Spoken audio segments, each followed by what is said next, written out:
Hello, everyone. My name is JD Calderon, and this is Of Mice and Wolves. Ow! This is the comic book workshop show where we help other indie creators work out any kind of issues that they might be having in the comic book industry, whether that's Kickstarter or it's they're working on production or what have you.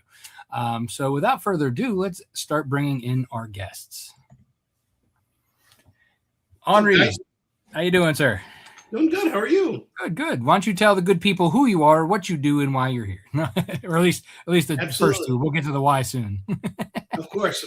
My name is Onrie Kompan. I am a publisher for my company, Onrie Kompan Productions. I've been publishing for 17 years. Those of you guys who tend to go to comic conventions may have seen me over there. I do a lot of comic conventions, about 20 shows a year. I am currently running a Kickstarter for my signature series, Yusung Shen. Nice. Very nice. 20 shows a year? Why so few? You got 52 weeks a year, Onrie. I know, I literally know a guy who does 51 shows a year. That's insane. Listen, the 20 is that has to be all he does, right? Because if it's if he's doing one a week, I mean, that's basically he only has 1 week off. Yeah, no, it's wild. I mean, you just gotta kind of make the most out of what shows you do, and it's amazing that there is actually one every week of the year, though. Oh yeah, there's multiple. There's multiple every weekend. Crazy. It is wild. Yeah. All right, Michael. How you doing? My name is Michael Connors. I am the creator of a comic book called Conrad Van Cottonmouth, and I have a Kickstarter going on right now. It's about a rabbit that gets abducted by aliens, becomes super smart, comes back to Earth, and he could build any machine, and he could build a machine to teleport anywhere on the world.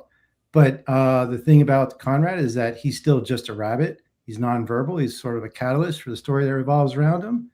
And it's a super fun, kind of dark comedy sci-fi, and it's definitely worth checking out. Very nice. Very nice. Thank you. What's going on, guys? Long time no see. Onrie, I think I'm getting almost every weekend cons. And I'm like, dude, you're everywhere. I'm not gonna get burned out, and then I'm starting to go, oh wait, I forgot about actually all the logistics steps you have to take, the planning. I'm like, you're making it work, dude. Yeah, so far. But I'm Vaughn Coleman. My comic book is Phenomenova. We're literally $8 shy of 7,000 raised. It's a superhero story set 20 years after World War III and follows a brand new generation of heroes inspired by the veterans that fought during the war.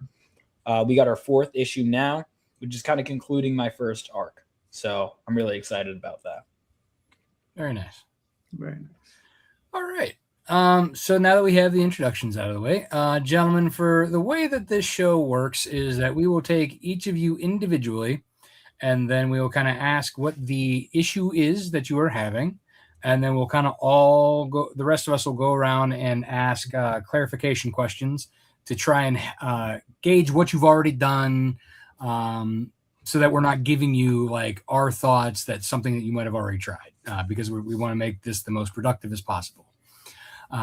So Onrie, let's start with you, sir, since you have a 10 o'clock for us and 9 o'clock for you dropout. Yeah, doing a live sale in an hour. So yeah, but thanks for making time for me to go first, and Vaughn and Michael, thank you guys for letting me go ahead. I really appreciate that. Oh yeah. All right.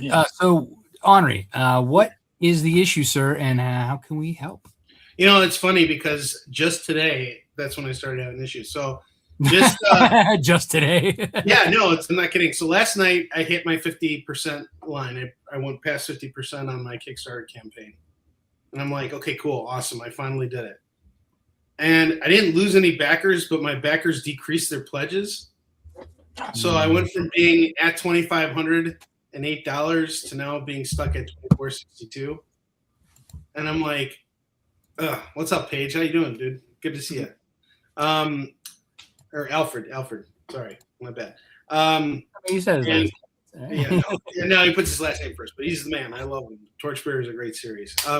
It's just like, I mean, it's not really a problem wouldn't say. Like, I made an update today. I shot out a new newsletter. I put some new rewards up. So we got some. I put up like a virgin foil that we're only doing like 10 copies of, and I did another variant cover that's kind of like an absolute sketch cover type of thing that we're going to put up there too. So it's like I added some things, and I sent out a newsletter to like over 5,000 people. And, you know, I don't want to get annoying on Facebook. You know, I'm like kind of limiting myself to like one post a day. And I'm happy overall. It's just kind of annoying when you get like past a certain threshold and then, you know, someone's like, you know, backing down. And like the back downs were like really weird. It was like someone just decreased their pledge by $5. Excuse me. Another person was at like 15 and then they went down to $1. So it was just like, you know, I guess this is just kind of like that mid-campaign, you know, like lull or whatever. I don't know. But I mean, it's always good to hear what I could be doing better. And, you know, I'm always open to it. And, you know, I think we had a really strong start to the campaign. I hope we can, I'm pretty certain we can hit our goal. I'd like to go above it if we can, but, you know, it's just one of those things where it's like, this is weird. Okay. Well, not weird. It's expected. I'll shout you out my next thing. Yeah, thanks, buddy. I appreciate that. And I was gonna ask you, would you rather me buy it from you in person, or would you rather me? I'll whatever helps out. I mean, I don't know. It's really what's convenient for you too. You know what I mean? Like, I mean, obviously that's more convenient. Is me Yeah. just like, oh, I'm here. But Yeah. I've had people where it's like, oh, if you know, because you want to help with the mid camp. The slump is always annoying, but you just need those few to push you out of it. Luckily, I mean, I'm at the mid campaign right now. This is the first time I'm like, what's going on? There's no slump. So I don't know. So he's short on time. Let's get to the. I'm still not exactly sure what the question or issue is. Sorry. I mean, you know, sorry about that. That's it's all right. Before we jump into the suggestions and offerings, like we're in the question stage still. Sorry. So Onrie, what like? I mean, you kind of like went across the board, and you know, I guess is your most frustrating thing is like that you're dropping. Or is it what can you do to kind of get past that? Like what Yeah, what can I do to get past it? Because it's not like I'm losing backers, but people are decreasing pledges. You know, I want to try and get more people on there. Like what can I be doing right now to convert like people who are watching the campaign? Like what more can I be doing right now to try and get people during this lull, aside from, you know, the things that I already mentioned? All right. Does anybody have any questions about what he's been trying or anything? I would, what I've been doing is I've been annoying. I mean, like annoying on socials is helpful. Like you gotta not suggestions, questions. Oh, wait! I asked a question in regard to his question. No, you're asking what he's done so that like you're not. Oh, okay. So I'm so. For example, like if you say, "Hey, are you emailing people?" And yes, he already said that he's emailing people. You know what I mean? Like we're asking questions to find out what he's already tried. All right. So that we're not offering the same advice that he's already done. Okay. Are you as an interrogation? Okay, my bad. Yes, remember the last time we were on, this is interrogation mode. Yes, I blanked out. I'm getting the deja vu. I'm like, I've gone through this exact character. Well, Vaughn is very anti-interrogation. So I know, yeah. No, I'm not. I'm pro interrogation, which is why I'm like, you just got to word it so that he understands. The whole time? Yeah. Okay, yeah. I'm we're interrogating Onrie now. All right. So do you have a calendar, and are you booking a show to get on like every single night? Not every single night, but I have booked a few shows. So yeah, I mean, I probably should get a little bit more aggressive of, you know, being on more shows and making more appearances. That would help. Yeah, definitely something for me to make note of. In fact, I'll do that right now. Michael, do you have any questions for Onrie? I do. So are you utilizing the Kickstarter update as far as sending out updates and cross promotions and things like that? Yeah, so I did send an update. I haven't done any cross promoting yet, and that's, you know, I'll make note of that too. That's actually a good idea. I think what I did was I hosted a creator hangout last week. So like I did, I started with that. I just have been very, very like being pulled in a lot of different directions, but I was planning to do a cross promotion thing. So it's just good that you reminded me. Thank you. Mm-hmm. And the are you only on Meta like Facebook like for promoting?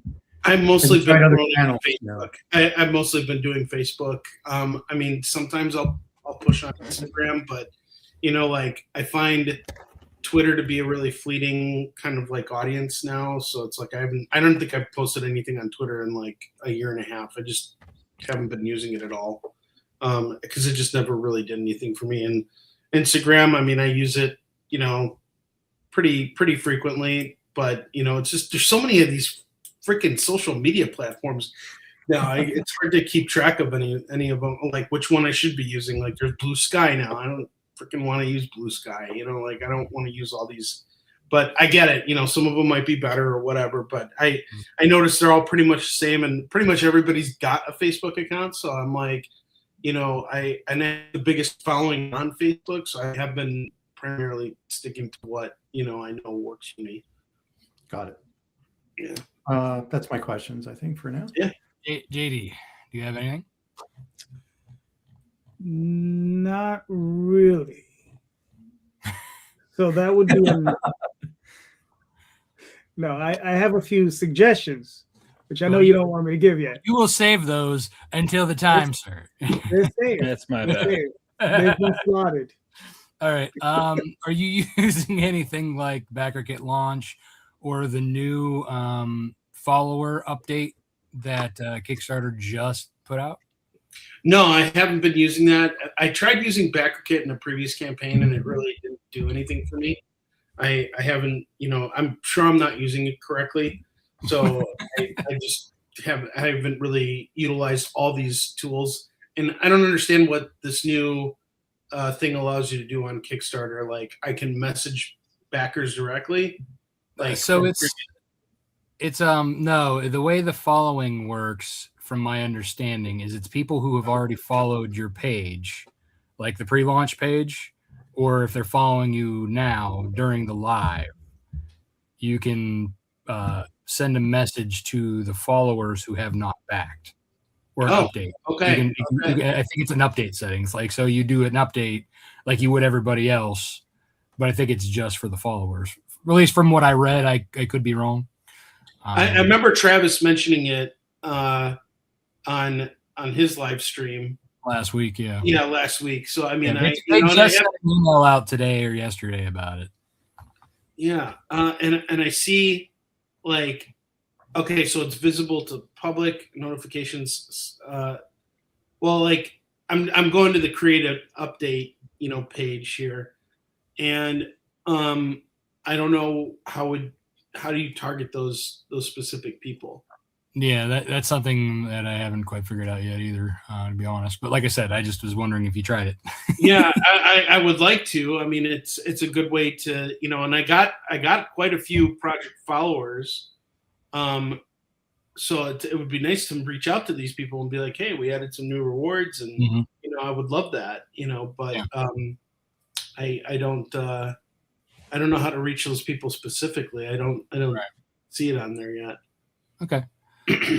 Does anybody else have any other questions for Onrie before we get into the answer section that everybody wants it into? No, so let's answer. Okay, so let's let Vaughn go since he was ready. Yeah, I got in reverse order. I forgot that there's like a method to this. Yeah, there's a method to the madness, yes. I just tweeted out about it, so hopefully that helps. Thanks a lot, Vaughn. I appreciate that. I see that. Yeah, it took me a full 10 seconds. So let that be a note to everybody out there. If you've backed a campaign, we appreciate a good 10-second share. Just share it on all. Like I just copy and paste, share it on all. But first of all, Onrie, reach out. See this again. We talk all the time. Be aggressive with me, Vaughn. Get me on your show. Come on, I'll get you on my show. But I would say with answers, scheduling live shows is good. Honestly, one thing someone told me, now keep in mind, this is advice I don't always follow myself, which I should. But apparently, anytime from 9 a.m. To 11 a.m., at least Eastern, I don't know if it's consistent across the board, Eastern Standard Time is like the best time to post for algorithms. I don't know how accurate that is. But that's one thing I would say is really going out on socials, finding where haven't I posted yet? Because if you're just advertising the same people over and over again, it's good, but like reaching new people, I feel like is one of the big things. So I would just, bother everyone you know who either has a show or knows someone who has a show or might know someone who has a show. Is I guess one of the things I would do. Cool. Michael? Michael, yeah, go ahead. I was gonna say, since you were chomping at the bit earlier. Yeah, no, let JD go ahead. I'm gonna formulate a question as my okay.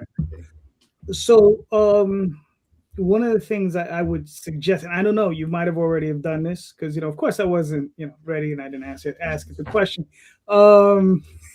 But I see you running PDFs, right? And one of the things I did on my last crowdfunder, which worked, surprisingly enough, is like, and I don't know the situation you're in with your book. So I was wondering, if you have like something like a short story that maybe ties into the bigger story, or if you have something like right now I see you're offering up issue 11. Do you have the first 3 or 4 pages to issue 12, or maybe the first 5 or 6 pages to issue 12, and then say once you hit a certain threshold, right, as a stretch goal, you offer those first 12 pages as a PDF only? Yeah, so we're actually that's a great suggestion. That's actually something we're doing. So I actually have a 3-page story that's not going to be published. It has artwork by the team. It's all done, ready to go. It's like our funding, or it's our funding goal. Or it's not our funding goal, it's our stretch goal. So if we can hit $6,000 by the end of the campaign, that's the goal we'll unlock. Okay, that's cool. Yeah. Because I mean, like I said, I did it on my last campaign. I didn't think it was gonna do anything, but it got me about 25% more backers. So okay. It's funny because all you guys are doing way better than me. So I feel like any advice I give is like, I don't know if it's going to be helpful or not. Anything can be helpful. It's like, it's always like the basics that you're always in a learning phase. And when you're doing all this stuff, it's easy to like forget even the most simple things. So it's always good. I've actually been making notes as you guys have been talking. So please, any suggestions, I'm all ears. Like, we're here to learn and help each other get better. So I feel like the thing that definitely helps is to just keep the momentum going as far as the updates and the social media posts. And Meta, I understand that's like it's a tried and true format, but it really doesn't hurt to branch out to these other ones, even though it seems like, I know they're all awful. I mean, every social media platform is just complete cesspool. It's terrible.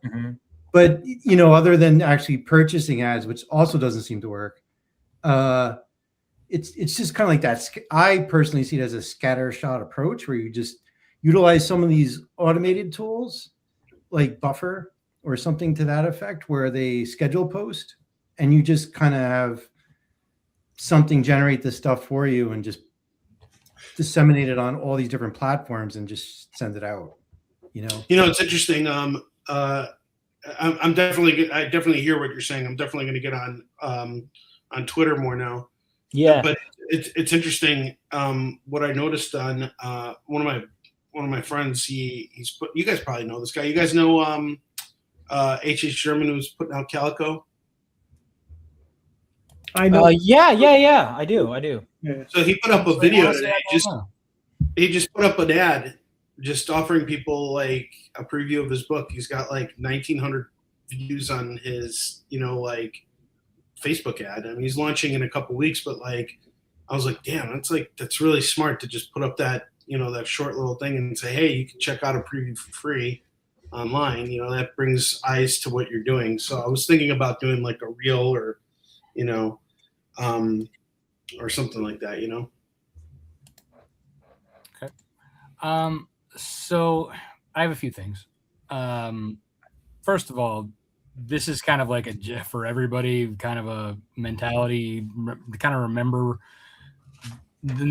because somebody might drop their pledge doesn't necessarily mean that they're not interested, or because they're just like, oh, well, I don't want this higher thing anymore, I want this lower thing. It could be a life thing. For example, I actually did have somebody in my last campaign prior to this one say, hey, I usually get the physical, even if it was like I think she was like the standard edition that was like $15-$16, right? She's like, I'm going to go down to $1 because I'm having money trouble right now, but I don't want to drop off and hurt you. Right. So that's something just to keep in mind. So it's not like they're doing it against you. Like if they I didn't feel like that at all. I get it. And these are tough times. I mean, this is and I know a lot of people kind of get in their heads like that because we're all our worst enemy when it comes to this, right? Oh, yeah. So we all have that, like, oh no, what did I do wrong? Did I have too many updates? Did I have too many of this? Generally it's probably nothing you did, right? It's just life happens. They have to adjust, or it is what it is, right? So like when it comes to like the mid campaign, I always find having something to promote, to give away for free, finding like a reason, even if it's the most obscure, but it fits in with your book, is always a nice kind of like in the mid campaign promotion. Say, hey, if you back by this time, you get this. And then all your past, or the people who are already backing, you're like, hey, you already get this because you've already backed by this X date, right? For me, I usually do the full moon, giveaway.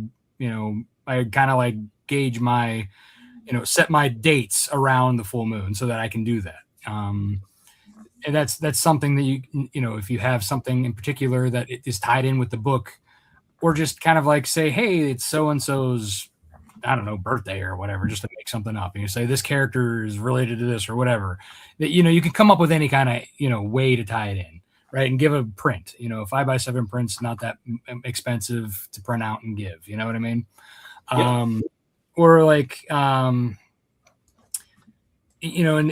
doing the cross promotions, that's always great. But like, even just like going and like, if you're sharing other people's things on your page, they tend to often reciprocate too. So like, if you're, you know of a lot of people.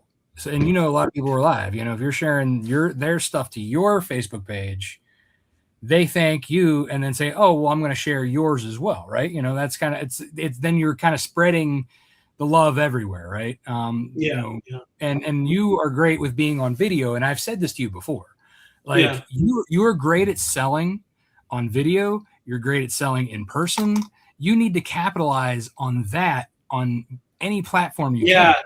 That's a tricky thing. Like that's where Kickstarter kind of gets me, is like you miss that. You know what I mean? Like you got your video where you can do that, but like it's not the same thing. There's like that you have to really build that personal connection through successful campaigns and fulfillment. Honestly, I think that's the only way you're going to get those consistent buyers. But yeah. But I mean, even like doing new, like, so like the more, and I'm like Facebook specifically talking to the algorithm likes different types of posts.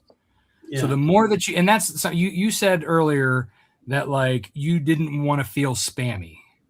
Well, does Coke feel spammy when you see their commercial every 5 minutes during a commercial ad break? Yes. Yeah. So think about it this way. The big boys don't care, right? They don't care if they're spamming. And really, sometimes it just takes like, people don't pay attention to, they're scrolling. They're like the 100th time they see something, they're like, oh, wait, what was that? That seems familiar.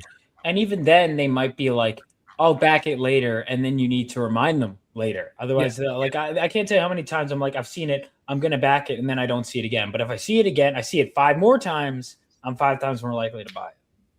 Yeah. So I mean, don't be afraid to spam on social media specifically. I mean, don't go to groups and spam, because that's that's a get creative with your spamming if you're going to do it. You're like, oh, I have an update. we're about to hit this milestone. We're so Right, close yes. to hitting this milestone. Exactly. That's how I, throw something for someone else. Hey, I'll update, that's one of the things. Yeah, no, these are great suggestions, guys. I'm going to post. I haven't posted that I'm even up on Kickstarter on Twitter. I just haven't. Well, I haven't suggestion actually. for engaged. Twitter. I have a suggestion for Twitter to get more engagement. Post a picture from the book, preferably. I mean, you have a hot chick on your covers. That's already good. Yeah. Post that picture. Tag 10 different people in that picture. You can tag me or whoever who you think might retweet it. Okay. And then post the link underneath that, and you can even say in the tweet, check it out below. So that way they have that. You're 10 times more likely to get retweeted. And then people look, oh, I want to see more of this. They click below. That's one of the things I do. Mm-hmm. Mm-hmm. See, that's why we need young people on. Yeah, Absolutely. No, I totally agree with that. I mean, that's one of the things that I love about Vaughn is that, he's young and he's He brings that youth out there along. doing it, Yeah, one of the things I do is I scroll through my verified followers and I'm like, which 10 can I get this time to bother? And then if even one of them retweets it, I'm like, yes, cool. Yeah. But if none of them do, it's like no skin off you don't owe me anything. But if Yeah. I'm like, who might retweet it? This guy might retweet it. And kind of like, somebody had brought up Facebook ads. They work if you do them right.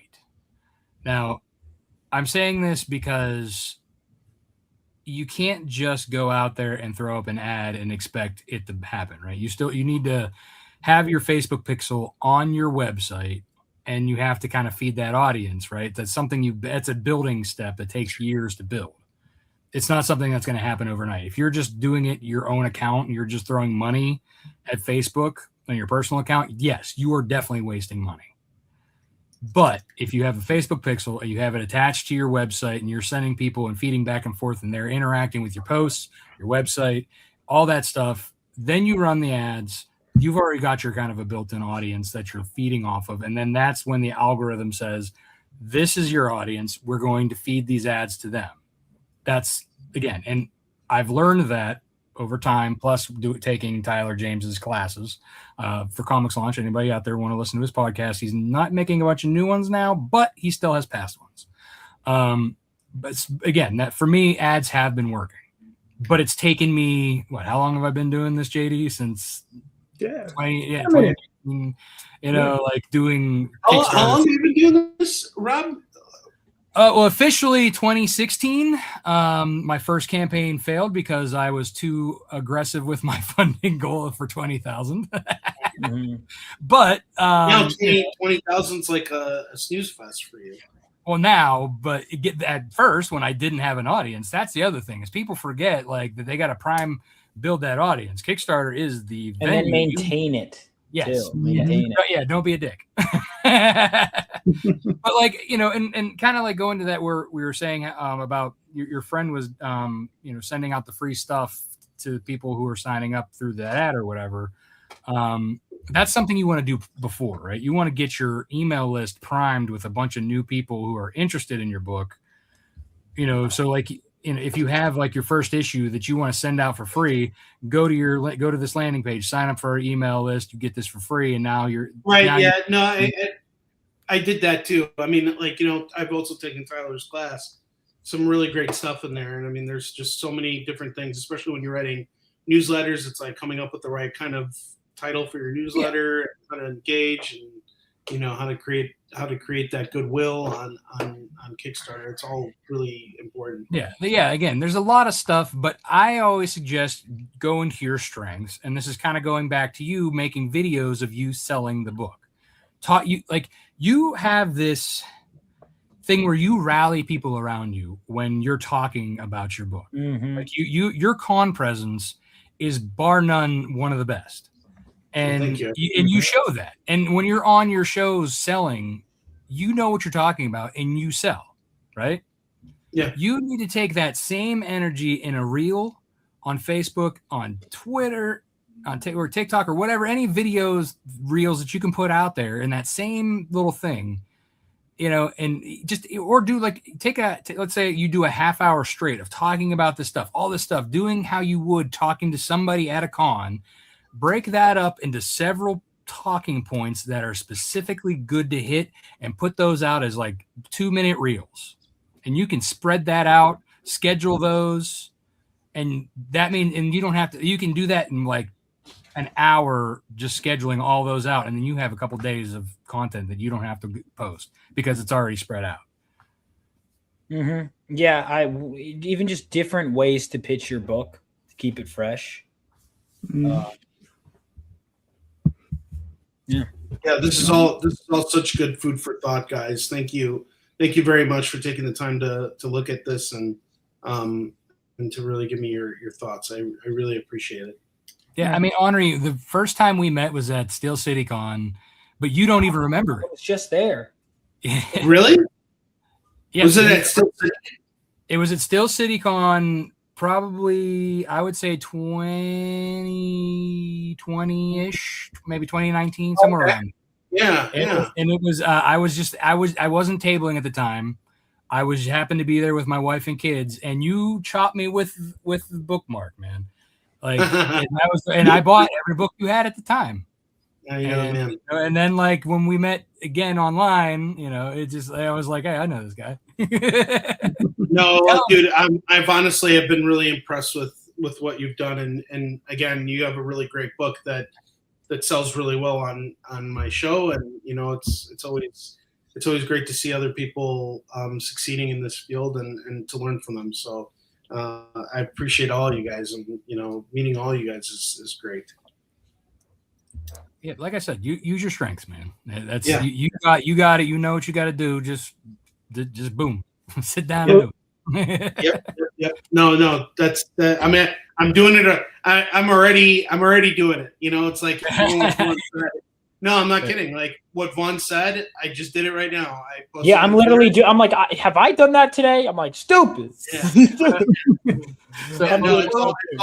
It's all great stuff, and this is the kind of thing where, as you guys are telling me this, it's like I can't not do it. So like, going back to what I said to Michael earlier, it's like if I hear something or there's the basics, and it's easy to forget the basics when you're involved in more complicated stuff. Like while I've had this campaign going, I've been reworking my entire booth setup for conventions. So it's like it's easy to forget that one small thing, because like the conventions are where I make my money. So putting a lot of energy into redoing my banners, my tablecloths, and all this stuff while running a campaign, you can miss something. It's like it's easy. And I got sick last week.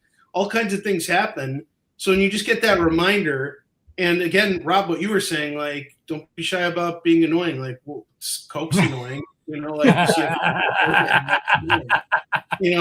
no reason not to be annoying about it. So, but both you and Vaughn have really hammered home that point. I really appreciate both of you guys for saying that, because it's like you're not going to get there any other way.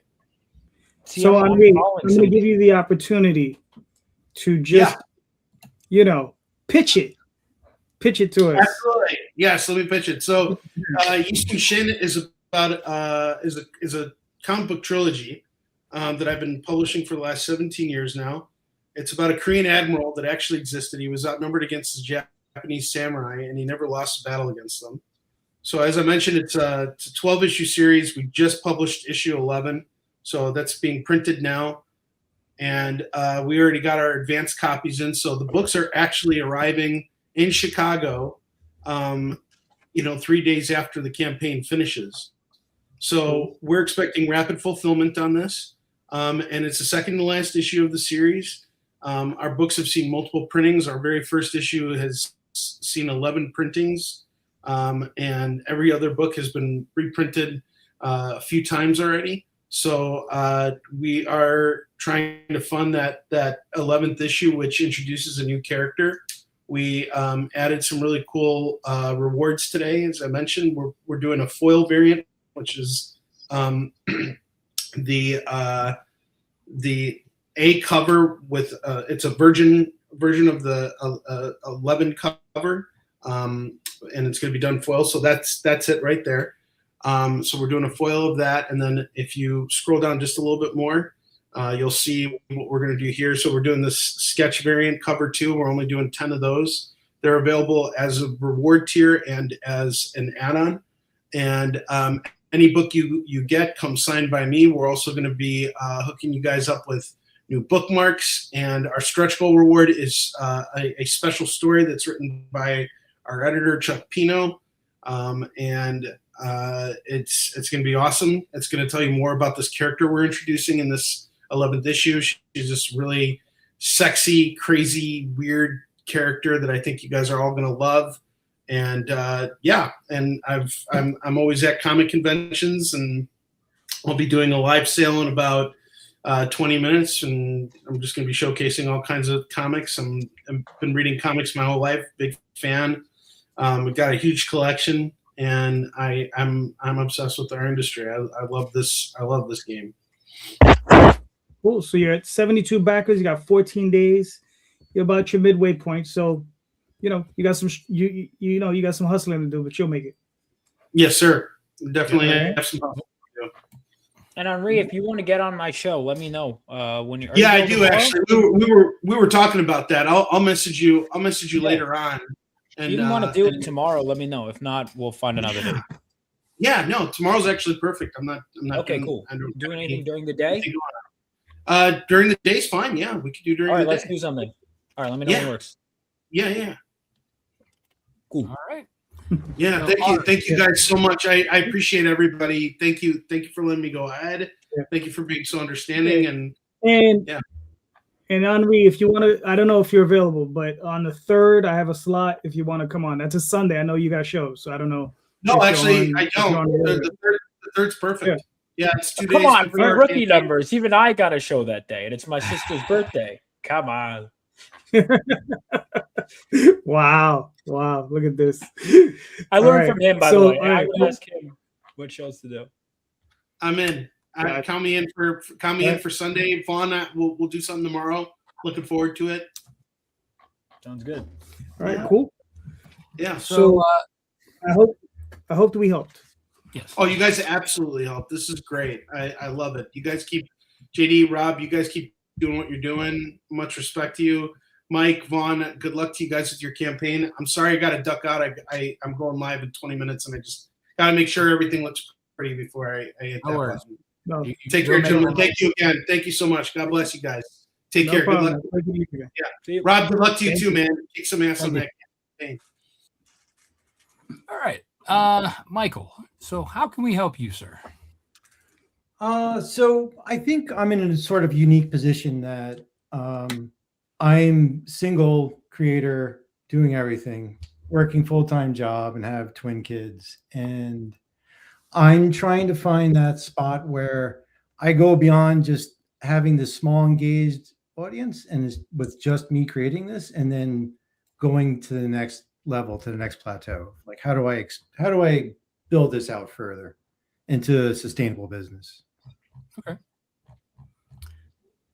So, Vaughn, do you have any interrogation questions? You know what's funny?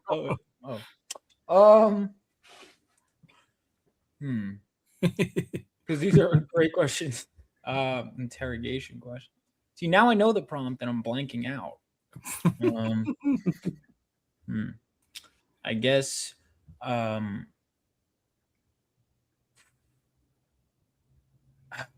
right. Well, you want to think about it for a moment? I can. I'll maybe... think about it. Yeah. All right. Think about it for a moment. I got a couple questions. I'll ask you the obvious ones, Michael. Go ahead. Shoot. You have a mailing list? I do. Okay. About 200 or 300. It's about 300 people. Okay, that's fine. What is it? You're doing local shows? I just actually started doing shows last year, and I am doing local ones. I'm getting on a plane it's a bit challenging. Oh yeah, trust me, I know. Yeah, I did. So I go as far as Baltimore. I have family down. My in-laws are down there, and I do around the area in New Jersey. Yep. Got it. Okay. All Cool. All I right. got. Are you doing campaign swaps with other creators? Like I just did yesterday. Yeah. On the cross promotion. Yeah. Okay. Yep. Cool. Vaughn, it's all yours. There we go. Yeah, I needed my moment. All right. Are you, when it comes to conventions, are you looking at like convention lists, like on websites? If you just look up conventions 2026, for example, Comic Conventions 2026. There are like entire lists you could just literally scroll through. Are you looking at those? I do. I mean, I try and find what conventions I can go to, but I'm trying to limit it to how many I can actually pull off within a year because just the logistics of it. So I'm not going to be able to do the 50 like that other guy. But no worries. I mean, I do probably like 6 max a year. Yeah, I think I could do 3. So I got to be really choosy as like which ones I can do. I mean, my focus, cons are really good for me, but they're not my primary focus. I'm still trying to grow this audience, and like, I'm hoping to build this business outside of cons. But it seems that Kickstarter and cons is really where I seem to do the best. So, okay.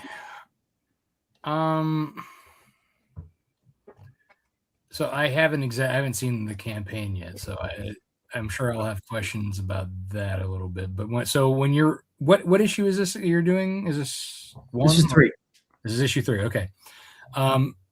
Do you do the variant cover game where you have multiple covers, or are you just doing a single cover and trying to sell that? So I did variant covers for issues 1 and 2. This issue I didn't do variant covers. Okay. And when you did variant covers, are you doing all of the art, or are you leveraging other artists' audience by having another artist do it? It's a one-man show. It's all me. I'm not bringing anybody in. It's just a matter of budget. I have limited funds to kind of keep this going. But since I'm doing everything, I can kind of do it on the cheap.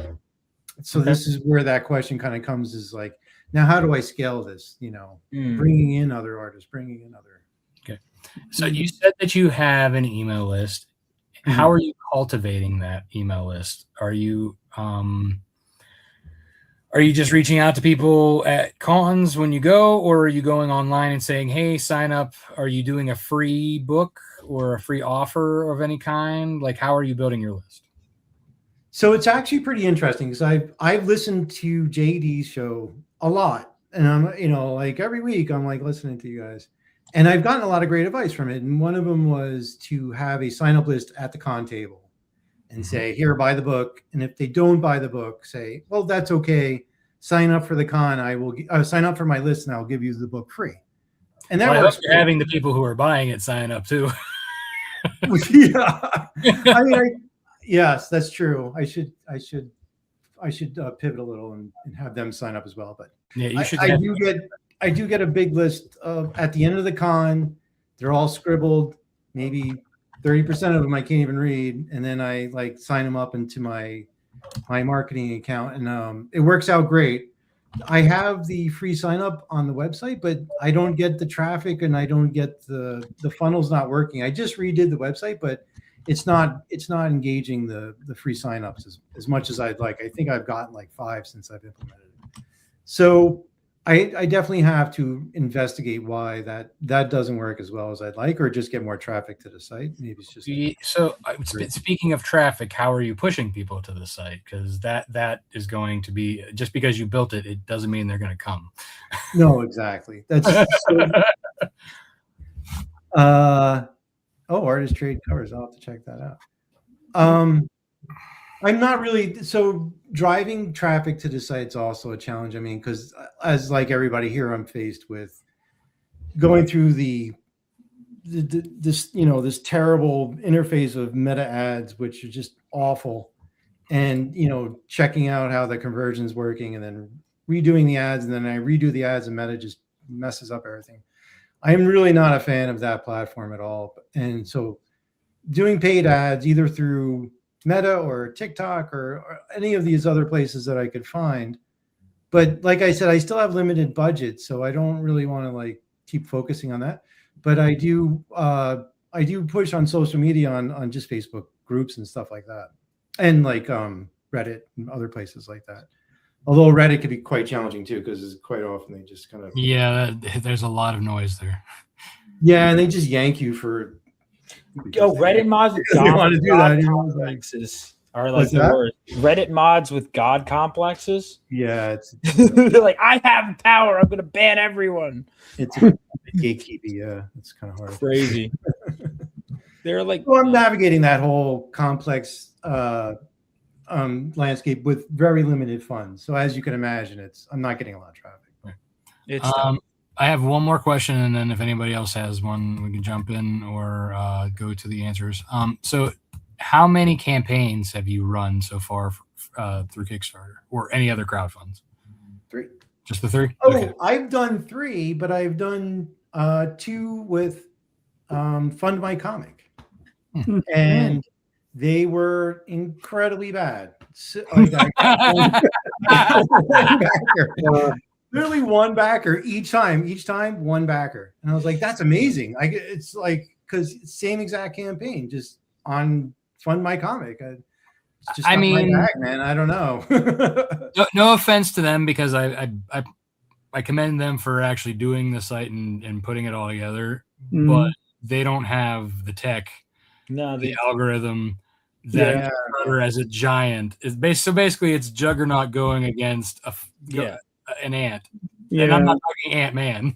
Yeah, but I started on view there. the crowdfunding thing as more of a marketing tool than fundraising tool, and or in part fundraising, part marketing. And it's actually worked out pretty well to build audience on Fund My Comic, even though I only got one backer. I got a couple emails and stuff, and people were like, "Oh, this is great." And I did have some traction, a little bit from it, but still pretty funny. Yeah, it is just not my game on Fund My Comic. Anyway, sorry. Okay. No worries. All right. So does anybody else have any more questions? No. Okay. Vaughn, you're thinking? No. Okay. No. If I don't have to, yeah. Ask me, Michael. You can ask me anytime if you have questions for me, or if I have questions for you, I'll message you. Sounds. So, Vaughn, Vaughn, I'll see you at that next con. Vaughn, do you have any suggestions for our good sir here? Yeah, I mean, a lot of the same stuff I said to Onrie. I'd say to you, do I not have you on socials? But I had you. Make sure I have you. All right. So that's one thing is getting on socials. You mentioned Fund My Comic. I don't know if you ever messaged Luke Stone about getting on his show, but I know we'll have a show when people are on there. But I would say, yeah, I mean, it's difficult, especially if you have kids. We were joking about this earlier. I can't even imagine, but I would say, like, take the time of day you have and kind of go, okay, kind of like, how can I annoy people best without making it seem like I'm annoying? Like, who can I badger? Because obviously you get out to cons, you're on this show. Clearly you're connected with some people. Try to get into as many groups as you can and just keep interrogating them the same way we're interrogating you. I feel like is the best thing. Yeah, it's great advice for sure. I agree. Yeah. Yeah, being part of a community definitely helps. Several communities, don't just ruin one. Yeah, like the more people you know, and the more people who will back you. Like, basically, if you give to the community gives back. Essentially, I mean, absolutely. That's something. That helps. It really does. Sharing somebody's post, even if you can't back a campaign, just sharing it out helps, because then they'll be like, okay, you shared me, I'll share you. You scratch my back, I'll scratch yours. It's sad that kind of like it's a tit for tat situation, but I mean, it does help. But what do you have to do? Yeah, but there's other ways to get around that too. JD, do you have anything for Michael? Of course. He's like, let me tell you what I've done. Well, I mean, 1992. Yes, it's 1992. So, it's a bunch of suggestions. I mean, the one good thing is that you are your own illustrator, right? So you don't have to go through what I and Vaughn and Rob go through, is where we're paying artists, right? So you're doing your own stuff. I haven't looked. I mean, I've looked through your campaign, but I haven't noticed. One of the things I would suggest, because Daphne does it, and it's usually how, and I've seen other artists do it, and one of the ways they make a huge amount of money is they offer up sketch covers, sketch cards, original art. I don't know if you're doing digital or if you're doing traditional. If you have traditional pages, you can offer those pages for sale, right? Like I said, your time is tight. I don't know how you can fit that in. What I would advise is look at other artists like Daphne. I think she's charging $150 for a sketch cover, right? The other thing you can do, since you are doing your own artwork, and I don't know how far in advance you're doing stories, but you could do a level where for like $200, they could be in the background in the scene, right? That's very popular, right? Or you could even draw them on a cover where you maybe, I don't know, like you have a rabbit and you have a bunch of you have a bunch of cages with people trapped in them. They're just all flying around, and they could be people in the cages, right? Or something ridiculous like that, right? So, and you could just, $100, man, I'll put you in, right? And some people enjoy that thing. They really get a kick out of it being put in the book. So those are some of the simpler things. The other thing you can do is a remark, right? You can charge an extra $20 on the book and say, listen, I'll sign it and I'll put a remark on it, right? And the remark's just a little quick sketch, right? It should, 5 minutes, if even that long, like 2 or 3 minutes. Yeah, right? if you can draw, like even commission, like little things like that. I mean, that's a whole avenue that we don't have. Us writers, us filthy writers, we don't have access to those things. Well, it's funny you guys mentioned that Sign because the current campaign, the first 100 backers get a sketch with the right, but you're giving that away. Yes, I am for the first 100 backers. Yeah. I would sell that sucker. I would limit that even more, like scale that back to like the first 10 people get it free, the rest you gotta pay. Well, I mean, you've already offered it, but my advice is in the future, give them a trading card. It's much cheaper, and you can sell, even if you just sell 10 of them at $25, that's an extra $250. You know what I mean? Whereas a trading card, you could buy 500 for 30. Yeah. Cards, Yeah, it's because I work panel by panel on like copy paper, and then I scan it in and compile it, that I have like a giant pile of these drawings, which is why last campaign I just shoved them in the book. Really? But you should listen, but though, even if they're panel by panel like that, depending on the panel, you can sell those panels for $20, $25, even if it's on a 20-pound white. My artist, Matt Lunsford, so we did this book years and years ago, right? And we did a book called Dreamweavers. He would color these on 20-pound white paper, which is just regular copy paper. And I don't have them, they're not accessible at the moment. But if I was to show them to you, they're as crisp and as clean as the day he did them. So the paper holds up, right? Because most paper now is acid free. So as long as it's acid free, it'll hold up for a long, probably longer than any of us will be around. Right? so that's the thing with acid free paper. And yeah, man, I would just sell that stuff, because that stuff, these are awesome marketing suggestions. But I was really kind of more in thinking about, like, because all of you are working with artists and writers, or working with other people to build these books, and I'm working alone, and I'm trying to figure out how do I transition from just me to a more sustainable business, more like what you guys are doing, where you're finding strategic partners, or who says we're sustainable? I'll let you know when I get there. I should not do. I'll tell you, like today, I'm doing all these medial tasks. I'm looking at flights I have to do. I'm budgeting stuff. I'm like, if I could get 5 other people, I'm like, you guys do the boring stuff, please. So and this I'll is tell you what, when I get there, the guy Michael, who has no you'll be the kids. first to know. Yeah, like I I got got 3 kids. That's, I got a full-time job, and I'm doing this. Me too. Yeah. I mean, I have the full-time job. I have no kids, but I have the full-time job. But I'm running 3 campaigns at a time sometimes. So I hear you. Now, so. I think the problem for me is that doing the marketing and doing it all is that the books are taking longer, and I'm not building the audience as fast. Because there's a very long quiet period between the time that I'm marketing and the time I'm making. So I think it was like months before and I need to speed that up. So that's kind of like what Larry was just saying, that comes with money. When you have money, you can hire others. And that suggestion about selling the original art will help you bring in more funds that you could then allocate towards somebody like a social media manager to do that for you.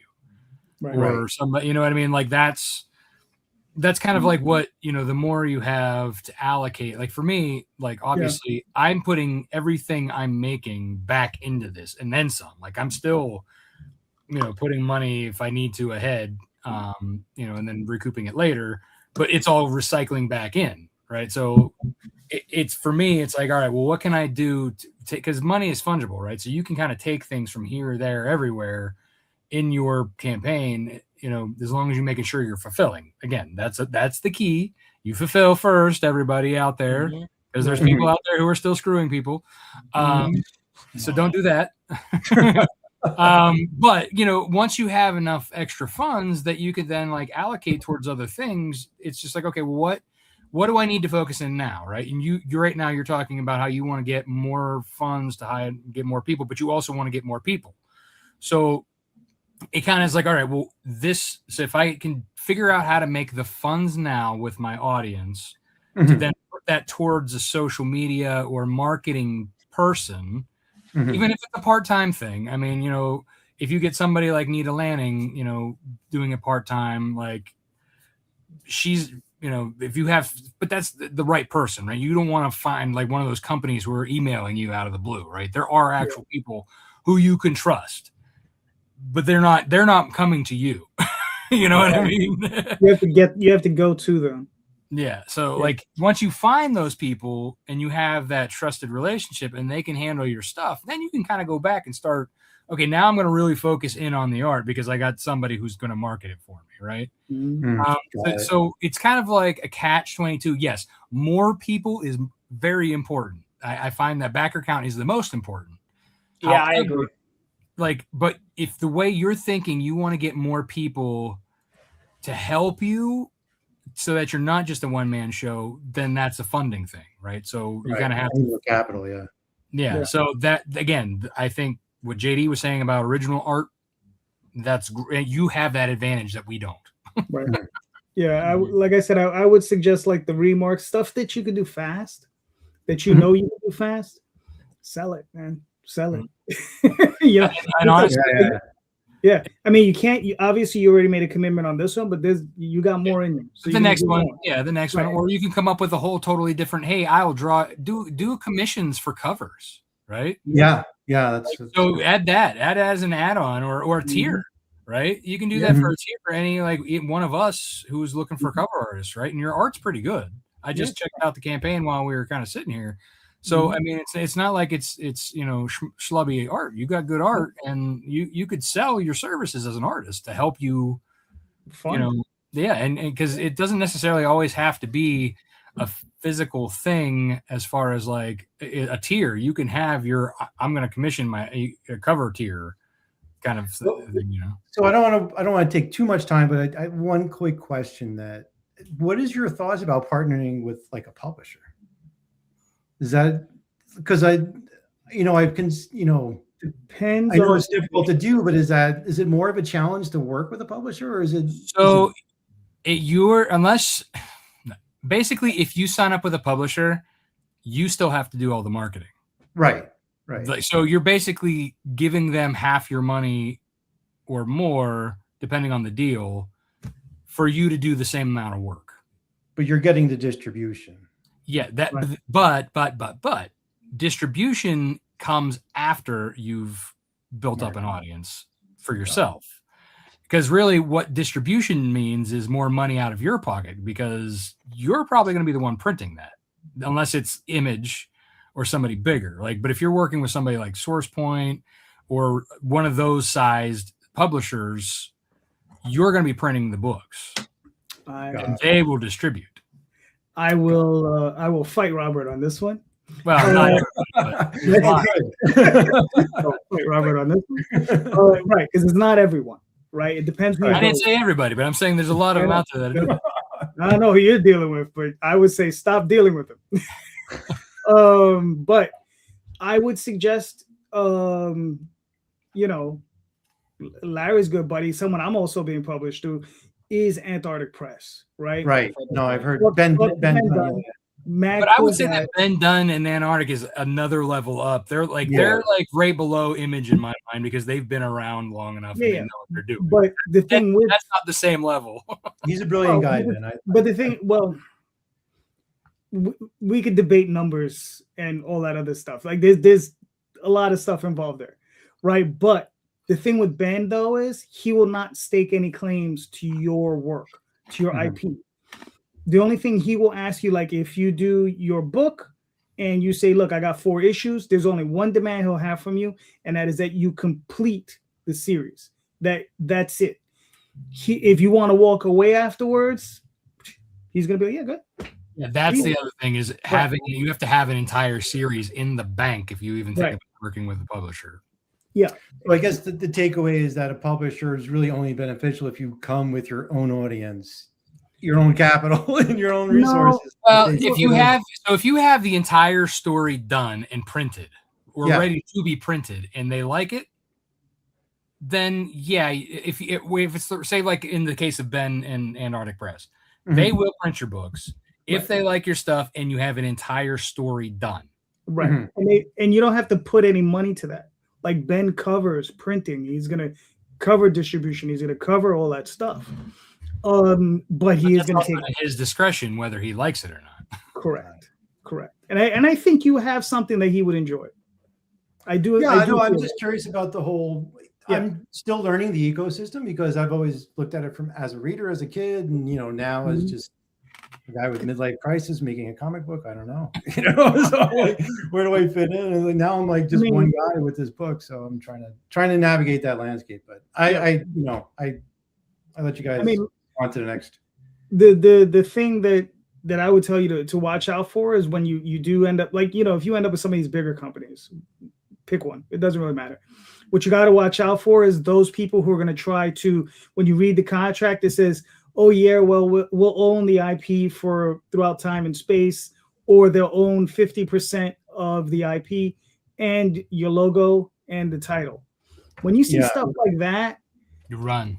Yeah, you have to be. And here's the other thing. You cannot ever put your heart into publishing with somebody, like a specific company, because they will run over you and they will take advantage. You got to be willing to walk away at any time. You got to be willing to be like, yeah, good. It was nice talking to you. Bye. I had a guy approach me a while ago when I was doing Tall Tales Daphne. That's the only thing I was doing at the time. And he says, man, I really love this. I'll take it off your hands for 50%. And I was like, man, I was like, that's really interesting. Send me an email. Where that email went. But anyway. Those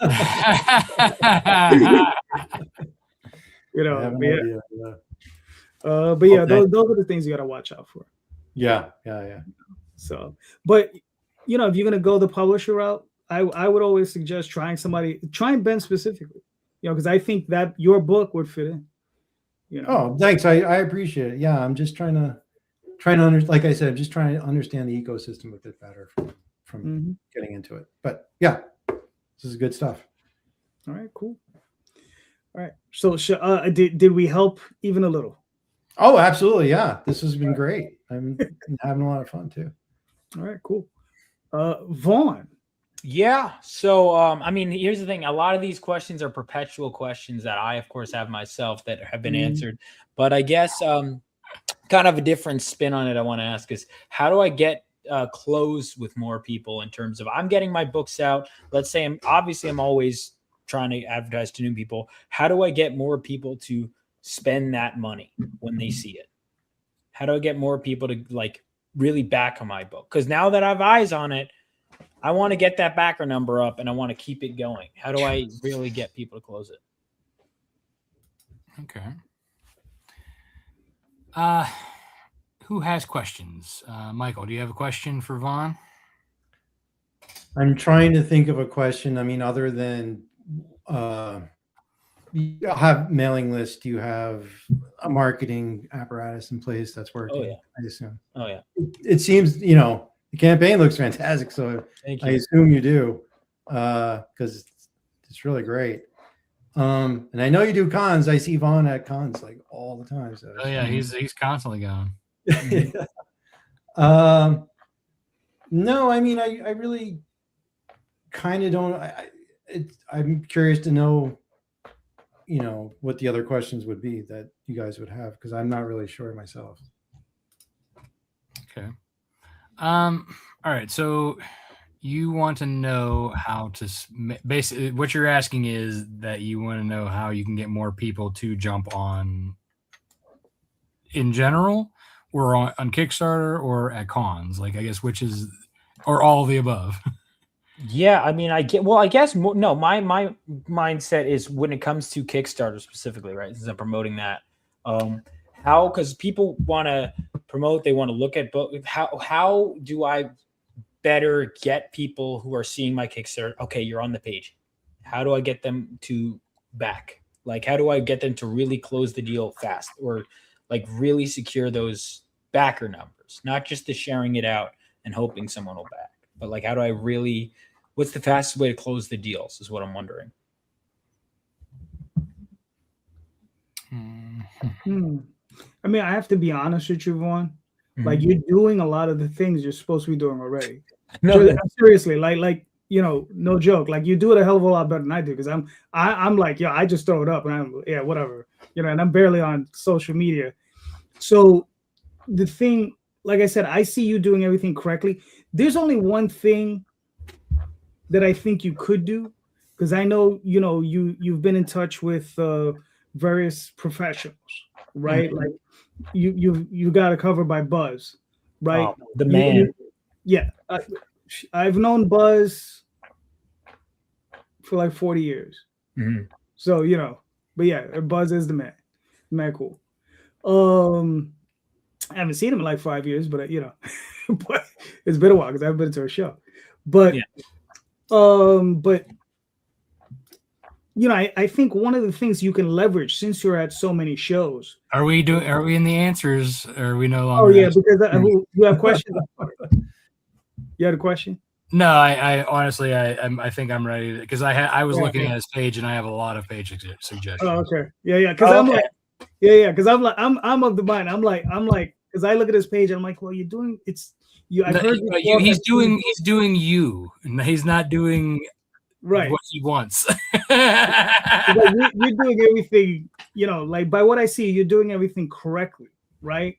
And the only things that I can see that you can leverage is some of these professionals that maybe trying to get them to do more covers, or even do if I don't know if your story would have the latitude for it, do a crossover mini story with them, right? Maybe that you would write, they would draw, whatever you understand, however you got to mix that up, so that you can bring a bigger spotlight onto your work, right?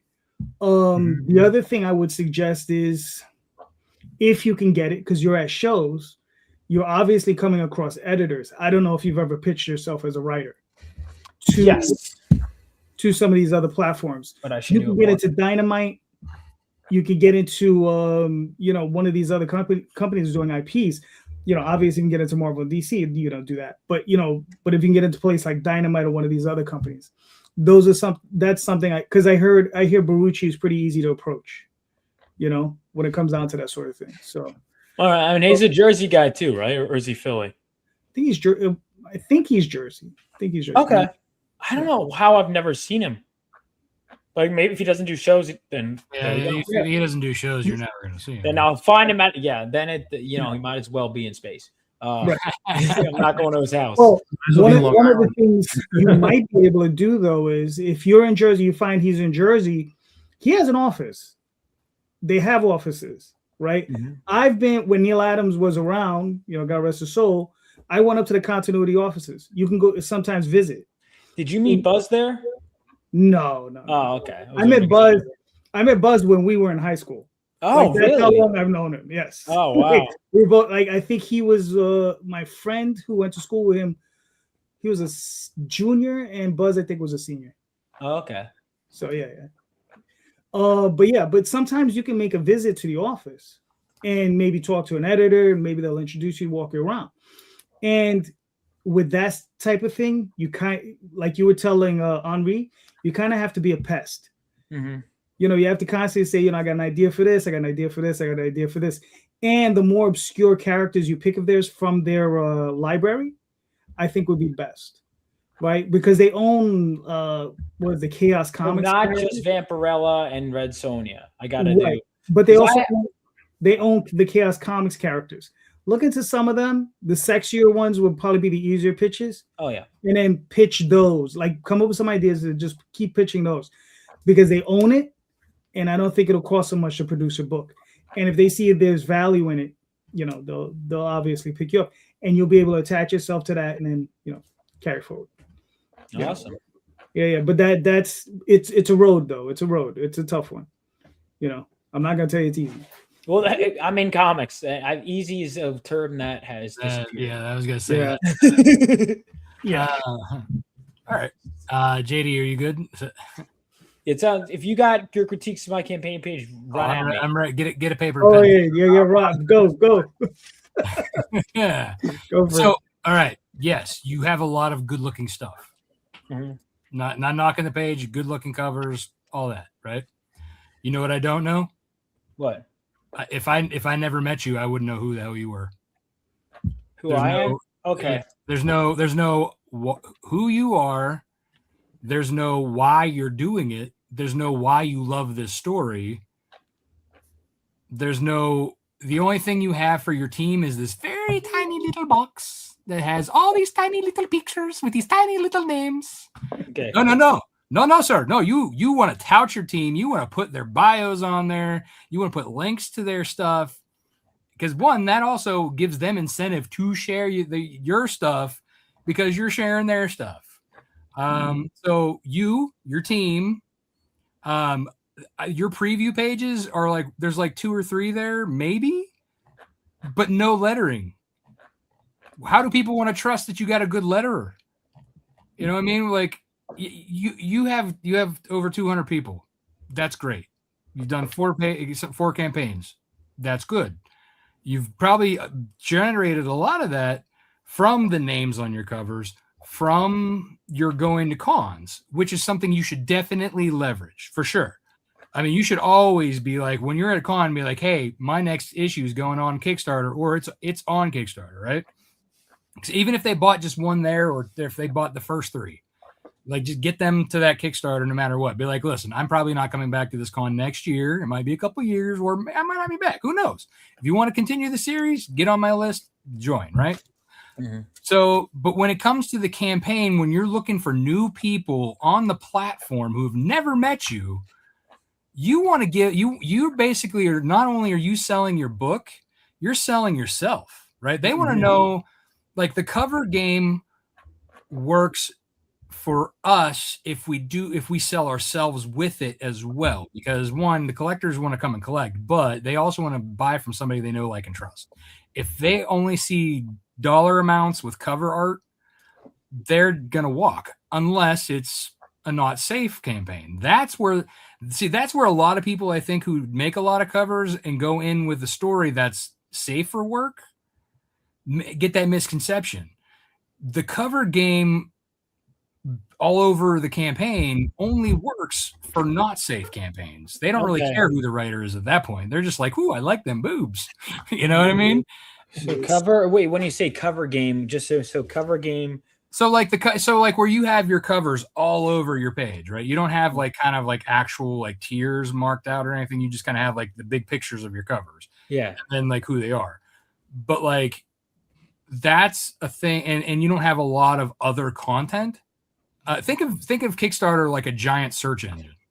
Okay. So there's not a lot of text on your campaign, and this is also why it's nice to have like who you are, your team, all that kind of stuff, like actual text on a campaign, not in an image, because people, when they're searching in the search bar, whether they're looking for you specifically or not, if it's a search term, you're going to get pulled up, right? But back to the cover game. what I'm saying is, like, when you only show 90% of your pages covers, that only really works if you're not safe for work campaign. Safe for work, you got to work harder. You know what I mean? You gotta put yourself out there. You gotta, you know what I mean? Cover game, as in covers are easier to sell when it's NSFW. Yes, unless you got really great art. But again, that you don't want that to be your entire main focus on your page. For you specifically and us, because we are all safe for work. Otherwise, so cover is easier to sell if NSFW. Otherwise, need to promote more than covers. Yes. All right. Yeah, because I'm used to being like, I'm like an afterthought. I'm like, yeah, me. What about my book? But now I'm understanding that it's like that's me in my head, you know. And just like I said to Onrie, because you do the same thing. You're good at selling at cons. You're good to selling on here, where you can see my face. Right. You need to be able to say who you are and why they trust you. Right. Obviously, you have 4 issues, so people can trust that you've been doing this. You have 200 backers. That's something people can trust. However, it still is like, who is this guy? You know what I mean?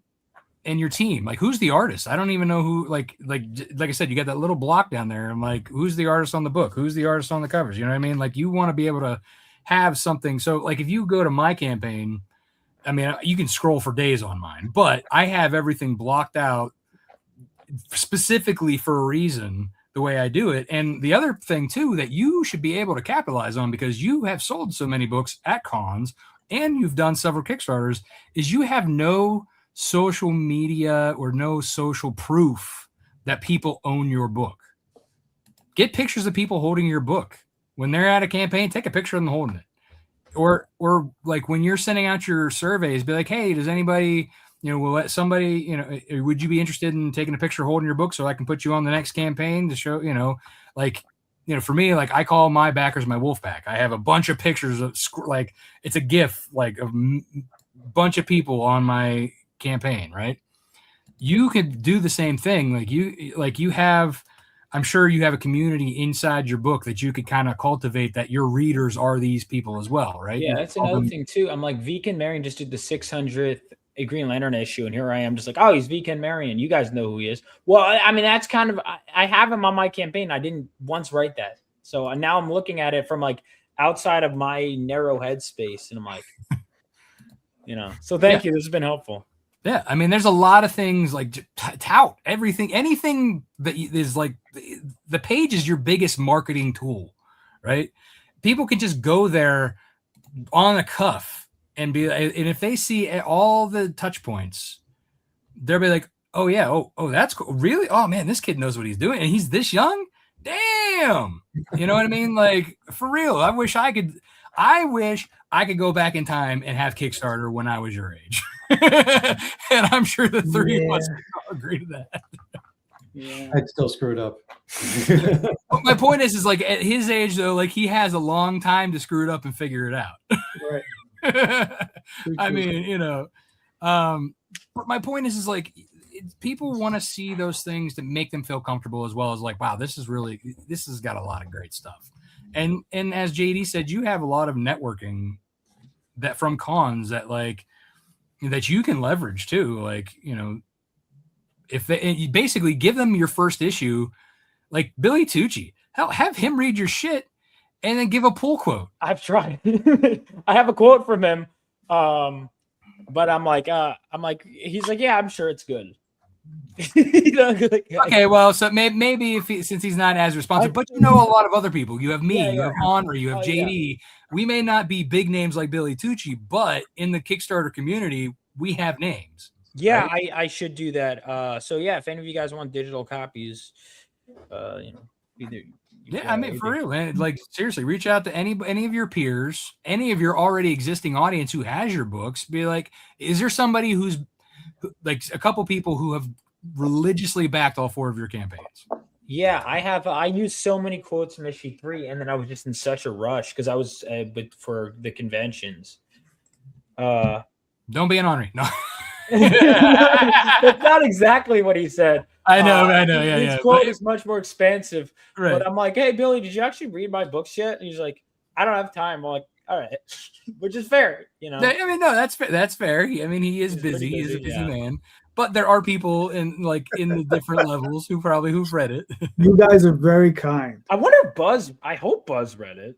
You guys are very kind because I call bullshit to that every time. So you're too busy to read a comic book? Bullshit.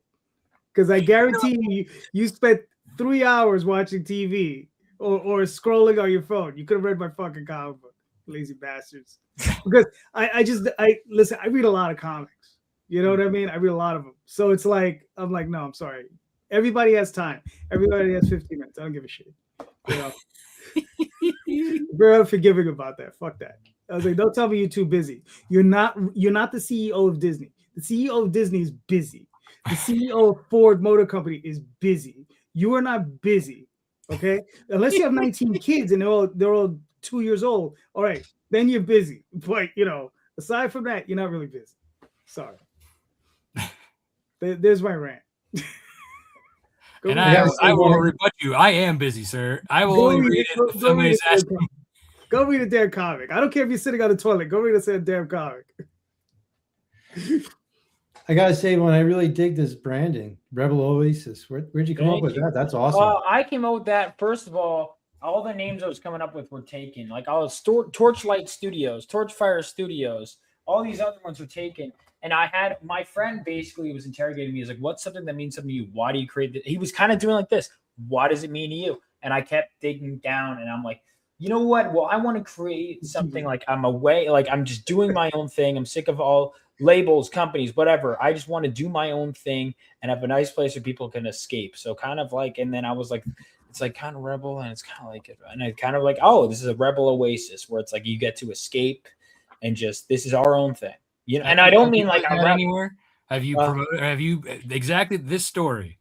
Have you put this in an email? Have you put this on social media? Have you promoted that anywhere? Telling about you. This is the probably stuff years ago when I first founded it, and then I was like, "This is boring. No one cares about this anymore." Apparently, people do. Apparently, people do. Matter. People love back information. They love your origin stories. Use it. Capitalize on it. There you go. Well, Vaughn, did any of that help? Absolutely. I'm literally taking notes. All right, cool. Yeah, man of my word, I said I was going to take notes, and I'm taking notes. If I had a critique, I'd say the website. I mean, he doesn't even say anything about the Kickstarter on it. And I feel like you could like really kind of capitalize on this branding and this whole concept that you have of Rebel Oasis and really blow out the site to something like super cool. Awesome. It looks like the site's fine, but it's fine, right? Like I feel like there's missed opportunity here. All right. Yeah. Again, this is if I could have a team, I could be like, someone you're good at websites, you do, but we have to learn everything. Yeah. So, which is good. Mm-hmm. Yeah. Very, very true. So yeah. Vaughn, this was good for you? Oh yeah. All right, cool. So let's pull up Conrad Van Cottonmouth. Oh, that's my favorite. Nice. Oh, look at that. Very nice. So Michael, please walk us through this. Well, it's the story about a rabbit that gets captured by aliens and becomes super smart. This is the third book. It's a little dark in this book from the previous two books. But as you can see, as you're mentioning as I mentioned before, you get the free sketch, first 100 backers.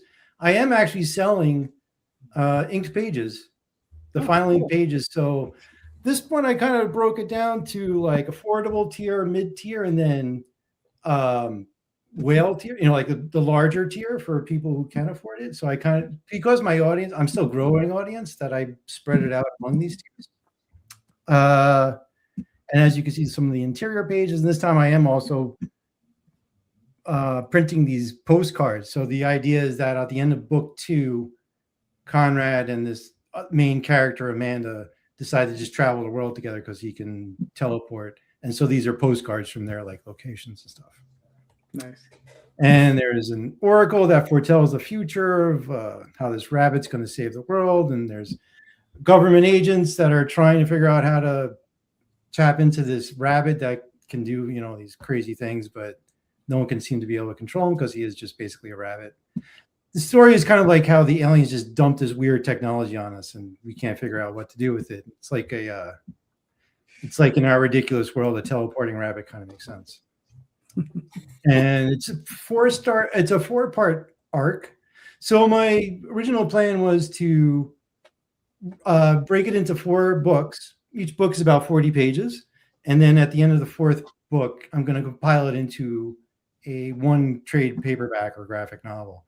But it'll just complete this 1 story arc. The story can continue, but the idea is definitely just to kind of put this together in 4 books into 1 after I've spent some time kind of building. And then when you have those 4 books, you can go to bed.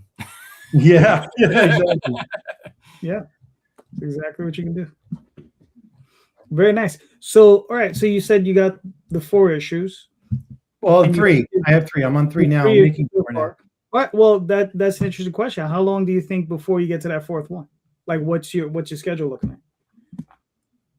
It's looking good. It's looking good. It's like at the first. It's actually on the wall in front of me. I have it all laid out, so it's getting there. Oh, so he's already started, so that's a good sign. Yeah. It's I can't show you, but it's like right there. I've got it all figured out. I'm drawing it now, so it should get done fairly quickly. I'm working on it now, so. Okay. I'm hoping to get this one out faster than I got book 3 out, so I'm sure I will. I think I got some free time now that I could definitely do. Hey, but the book looks awesome, and I definitely suggest that to anybody. And we'll take a deeper dive on Sunday. Oh, cool. Yeah. And the books are already printed. I already sent them off, and they're in my basement right now, so they're ready to go. JD, is this Sunday the one that I'm, or is it the 26th? The 26th, right? Yeah, this Sunday. It is this Sunday, isn't it? It is this Sunday. Yes, it is. All right. So yeah, man, great looking book. Thanks. Everybody, go buy a copy, damn it, now. Do it. Do it now. Clicky. Get the book.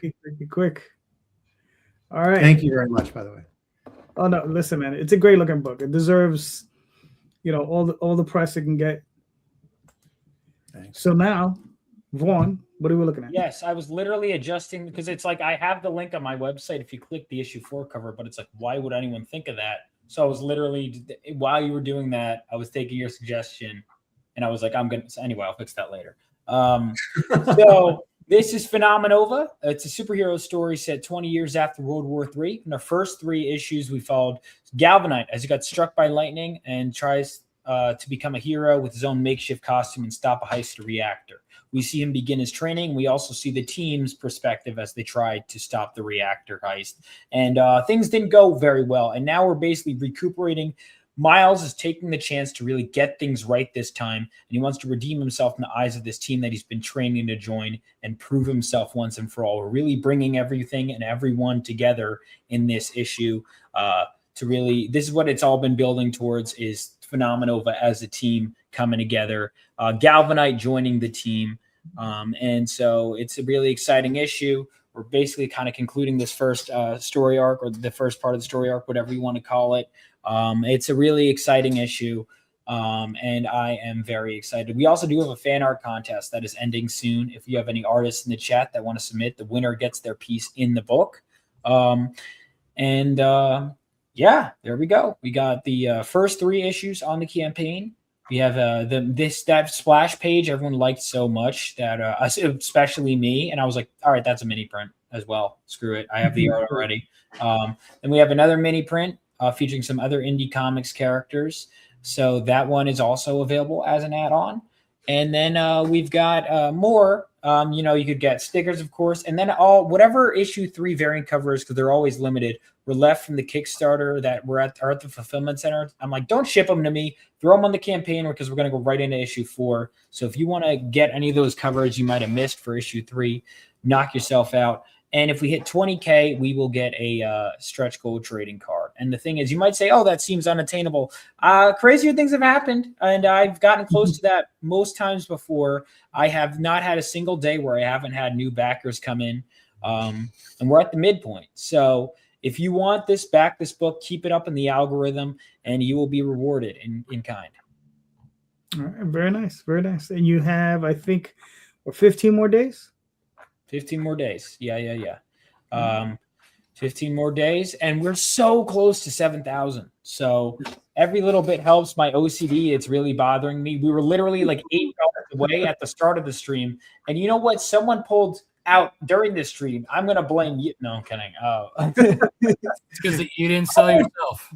like Yelp review for. I'm like, I lost money during this stream.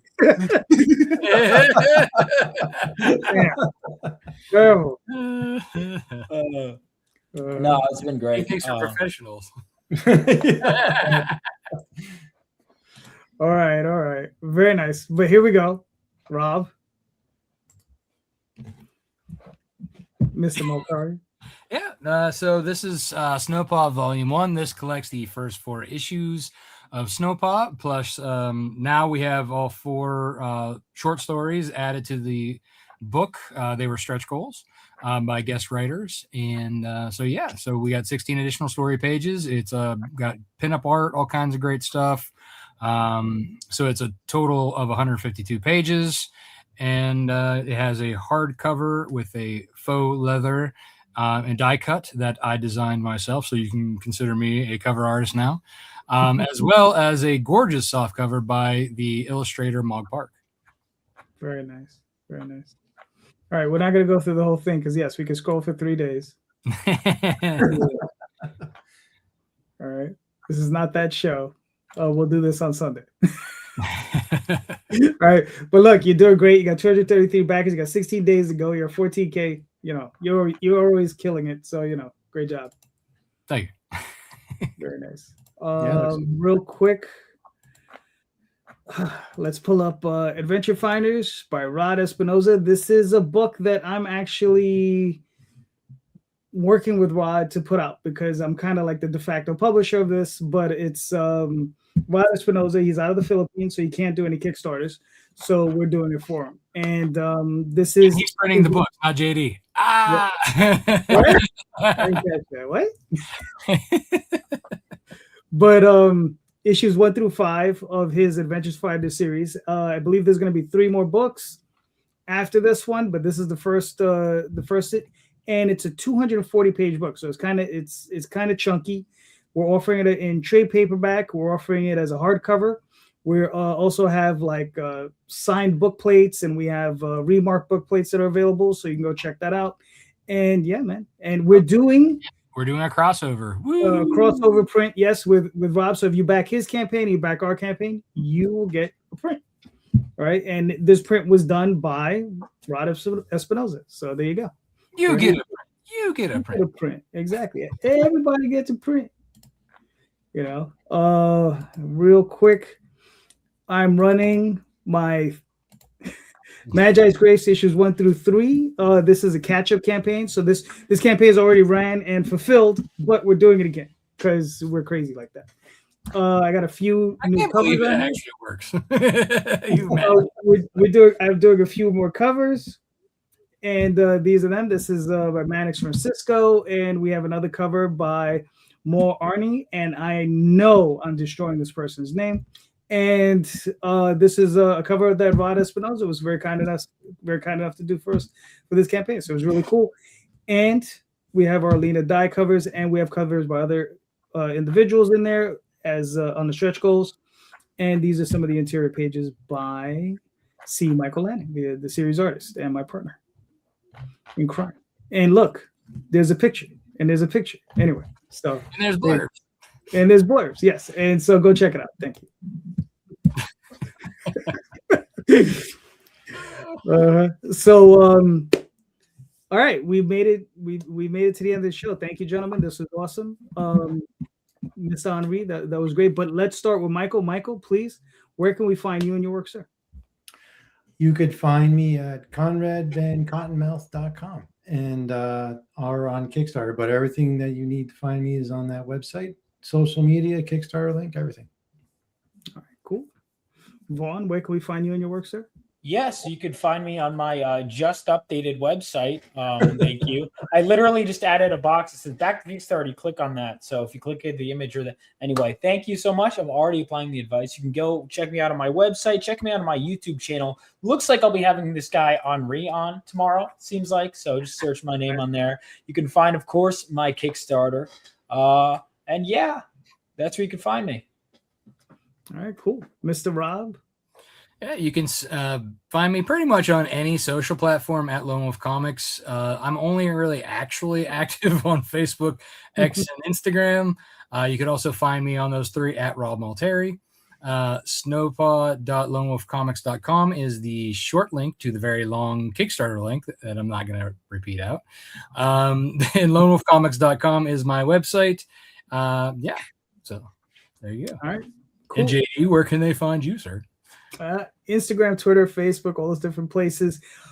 Every other week here with Rob, on Sunday nights with Jay and Tom and a few others. And obviously Michael is joining us this weekend. Rob is joining us this weekend. Vaughn was here last weekend, so everybody can join it. And Onrie will be on in a couple weeks. So yeah, so you can join us there. And just remember, everybody, please check out the show notes. The show notes has links to all of these campaigns. Please click on those links. Buy these books. These are awesome creators creating awesome books, impassioned creators, all right? Like doing great work, right? So please, if you're tired of all the stuff coming out of all these other companies that's just like not making it, these are the guys you want to support. So go buy their books. Click on those links. And just remember, everybody, read more indie comics, especially ours. Have a good night, everyone. Thank you. Peace. All right.